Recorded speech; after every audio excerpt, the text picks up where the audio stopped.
না করলো দেখি কিরকম হলো। ওয়াও বাহ বাহ, এই তো সেই ডমিনোস পিজার মতো হয়ে গেছে।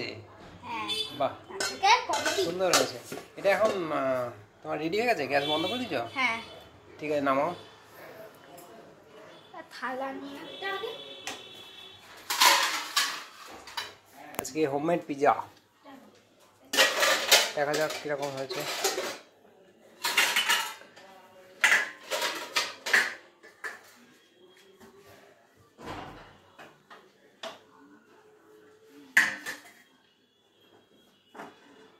গরম লেগে যায় না যেন, ভালো করে আস্তে ধারে সাবধানে নামাও।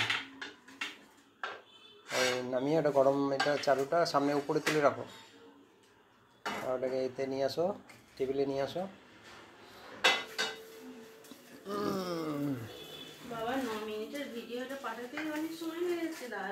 না ওটা একটু ইয়ে করো, এবার কাটো, একটু টেস্ট করে দেখবো তো, খেয়ে দেখতে হবে কিরকম বানালে। এটা জিনিসপত্র সব দোকান থেকে কিনে নিয়ে এসছো? হ্যাঁ একটা দোকানেই পাওয়া যায় সব জিনিস? হ্যাঁ কি কি আছে? Pizza pasta sauce, butter, cheese, আর এই পিৎজা বেস, টমেটো, ক্যাপসিকাম। আর ওই পিৎজা কাটারটা কোথায় পেলে? এটা ছিল আগে থেকে বাড়িতে। পিৎজা কাটার আগে থেকে বাড়িতে এনে রাখা ছিল, তাই তো? এই যে পিৎজাটা হয়েছে, এটা কি ধরনের টেস্ট, মানে কি পিৎজা? আমরা জানি chicken, plain, mutton, veg pizza. Veg pizza. আচ্ছা, একটু খেয়ে দেখো কেমন হয়েছে।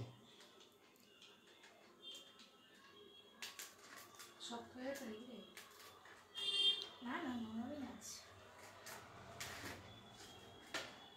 প্রথমবার পিৎজা বানাচ্ছে, কাটতেও অসুবিধা, বানাতেও অসুবিধা, একটু এদিক ওদিক গড়িয়ে চলে যাচ্ছে। Pizza base, pizza pasta sauce,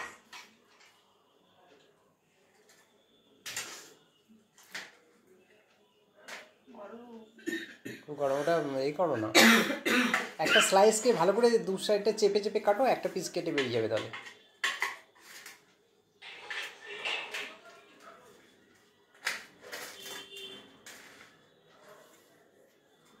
একটুখানি খেয়ে দেখো কেমন হয়েছে, তারপর আমি খাবো।